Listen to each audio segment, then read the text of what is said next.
जय हिंद दोस्तों, ये है पासपोर्ट। पासपोर्ट है आपका की टू ट्रैवल अब्रॉड। विदेश में जाना चाहते हैं, Australia, Canada, New Zealand, UK, USA, Germany, Schengen, south Korea, Japan, अच्छी बड़ी बड़ी कंट्री में जाना चाहते हैं तो आपकी प्रोफाइल होनी बहुत ही जरूरी है। डिपेंड करता है कि कौन सा वीज़ा लगाना है, tourist visa, visitor visa, job visa, spouse visa, medical visa, business visa.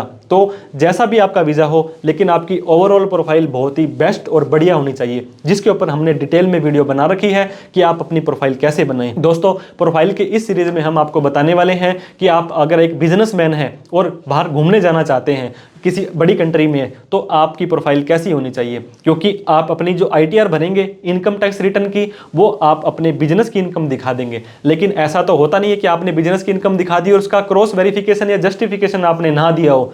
सबसे पहले इंडिया के अंदर बात करें, GST, goods and service tax, अगर आपने जीएसटी नंबर लेकर के जीएसटी भर रहे हो तो एम्बेसी कहती है ये बंदा बड़ा ईमानदार है, अपने आप को रजिस्टर करा रखा है। लेकिन बहुत तरह के छोटे दुकानदार होते हैं जो जीएसटी नंबर लेकर के फंस जाते हैं। जीएसटी भरना पड़ता है, रिटर्न्स भरनी पड़ती है, सीए टैक्स प्रोफेशनल की बहुत तरह की फीस देनी पड़ती है।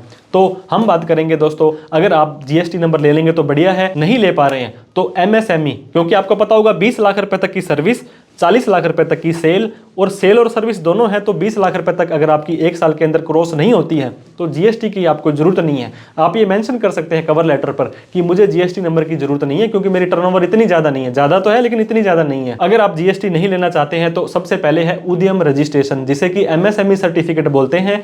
ये फ्री ऑफ कॉस्ट में आप घर बैठे बना सकते हैं। इसकी वीडियो हमारे मेन चैनल पर आई रही है डिटेल में, उसको आप रेफर कर सकते हैं। संस्था आधार नंबर, अगर आप राजस्थान के रहने वाले हो तो संस्था आधार नंबर, अलग अलग स्टेट के काफी सारे रजिस्ट्रेशन होते हैं।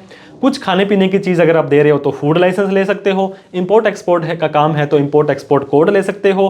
पीएफ नंबर, ईएसआई नंबर, इसके बाद ट्रेड लाइसेंस हो गया, इसके बाद प्रोफेशनल टैक्स हो गया, किसी भी तरह का लाइसेंस, फ्रेंचाइजी एग्रीमेंट, आपका प्राइवेट लिमिटेड, पार्टनरशिप डीड, बहुत तरह के डॉक्यूमेंट दोस्तों आप बिजनेस में बना सकते हैं। तो जितने ज्यादा डॉक्यूमेंट होंगे, एम्बेसी में आप खुद तो जाओगे नहीं, आपके डॉक्यूमेंट जाएंगे, जितने ज्यादा वैलिड और बढ़िया डॉक्यूमेंट होंगे उतना ही आपके वीजा आने के चांसेस बढ़ जाते हैं। तो दोस्तों, जैसे हमने शुरू में बताया, काफी तरह के डॉक्यूमेंट होते हैं जिनको आपको बनाना है। किसी भी तरह का कोई डाउट, क्वेरी, क्वेश्चन हो, कोई भी डॉक्यूमेंट आपको हमसे बनवाना हो या वीजा से रिलेटेड कोई हेल्प चाहिए हो तो आप हमें कमेंट करके पूछ सकते हैं। नीचे दिए गए नंबर्स पर हमें कॉल कर सकते हैं। हमें आपकी हेल्प करने में बहुत ही खुशी होगी। हम भगवान से ये दुआ करते हैं किसी भी कंट्री का अगर आप वीजा लगा रहे हो वो आपका वीजा जरूर आ जाए। बिजनेस के डॉक्यूमेंट बढ़िया, वैलिड और स्ट्रॉन्ग रखें ताकि आपका वीजा आ जाए। Thank you so much for watching this video. जय हिंद, जय भारत।